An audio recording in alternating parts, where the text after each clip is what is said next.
Theme parks, beaches, boating, sporting events.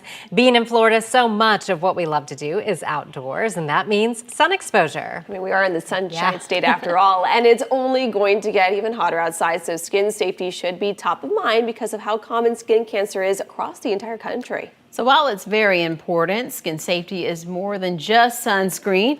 And News 6 morning anchor and health reporter Kirstin O'Connor is standing by today to Ask a Doctor. Ask a Doctor is sponsored by Conviva Primary Care for Seniors. Well, skin cancer is the most common type of cancer affecting all ages and skin types. I recently spoke with Dr. Shati Kourosh, a board-certified dermatologist, about the types of skin cancer and those warning signs. Well, there are three main types of skin cancer. The first two are basal cell carcinoma and squamous cell carcinoma.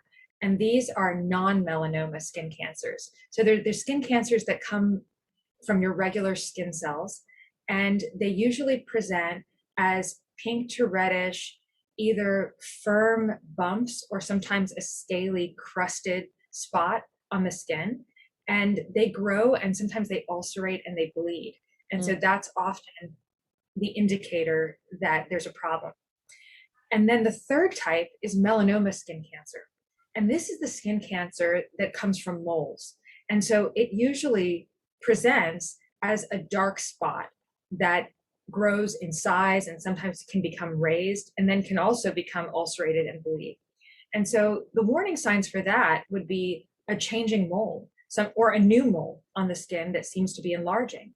And then there are other signs. For example, normally moles are very symmetrical and they're all the same color throughout.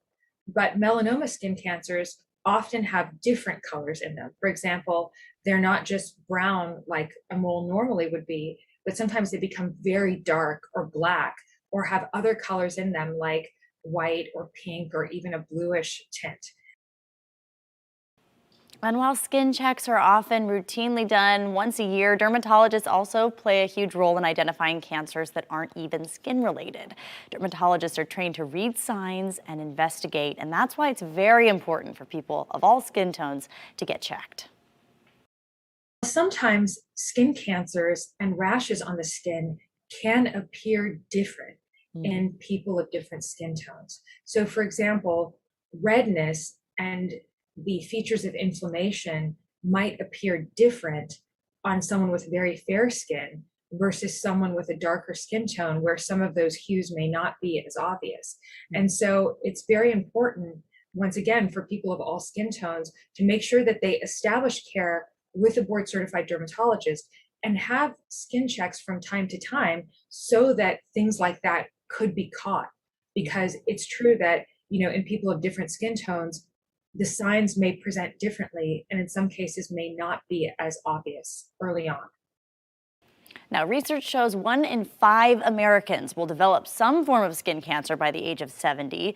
So the doctor we spoke with says the risk of skin cancer increases with age, and that's why it's important to protect children early on.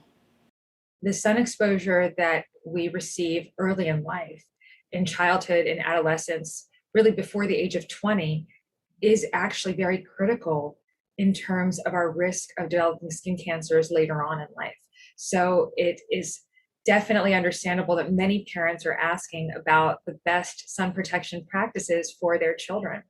And I would say that there are many options in order to protect your kids and practice sun safety. One is sun protective clothing, that there are hats, bathing suits, even for babies, and clothing that contain UPF, which is sun protective fabric, which is even more effective than the best sunscreens for protecting skin cancer. And then also mineral-based sunscreens that contain no chemicals, but contain, for example, zinc as an active ingredient, are safe for children and infants.